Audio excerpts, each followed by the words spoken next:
Hello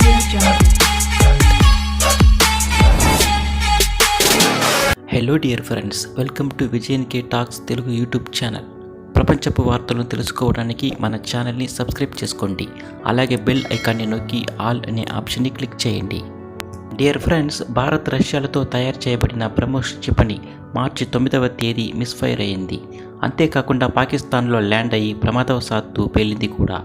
ఆ సమయంలో ఇది ఎలా మిస్ఫైర్ అయిందని ఎవరికీ తెలియలేదు. కానీ ఇప్పుడు ఆ క్షిపణి ప్రమాదవశాత్తు పేలిన ఘటనకు సంబంధించి 3 భారత వైమానిక దళ అధికారుల సేవలను మంగళవారం రద్దు చేశారు. దీనికి సంబంధించి చూసినట్లయితే మంగళవారం ఒక గ్రూప్ కెప్టెన్ మరియు 2 వింగ్ కమాండర్లు తొలగించబడ్డారు. అది కూడా మంగళవారం నుండి తక్షణమే రద్దు చేయబడ్డాయి.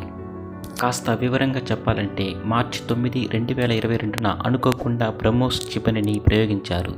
ఈ ఘటనకు సంబంధించిన వాస్తవాలను నిర్ధారించేందుకు ఏర్పాటు చేసిన కోర్ట్ ఆఫ్ ఎంక్వైరీ ఘటనకు సంబంధించిన బాధ్యతను నిర్ణయించడంతో పాటు స్టాండర్డ్ ఆపరేటింగ్ ప్రొసీజర్స్ నుండి 3 తేడాలు ఉన్నట్లు గమనించింది. అధికారులు ప్రమాదవశాత్తు క్షిపణిని పేల్చారు. ఈ ఘటనకు ఈ 3 అధికారులే ప్రాథమికంగా బాధ్యులన్నారు. పాకిస్తాన్లోకి ప్రమాదవశాత్తు క్షిపణి కాల్పుల్లో IAF ప్రోబ్ గ్రూప్ కెప్టెన్ ప్రమేయాన్ని సూచిస్తుంది. బ్రహ్మోస్ క్షిపణి ప్రమాదవశాత్తు వైమానిక స్థావరం నుండి పేల్చి పాకిస్తాన్లోని మియాన్ చన్ను అనే ప్రదేశంలో ల్యాండ్ అయింది. ఈ ఘటనపై పాకిస్తాన్ ప్రభుత్వం తన అభ్యంతరాన్ని నమోదు చేసింది. అయితే అంతకుముందే భారతదేశం దర్యాప్తు ప్రారంభించింది.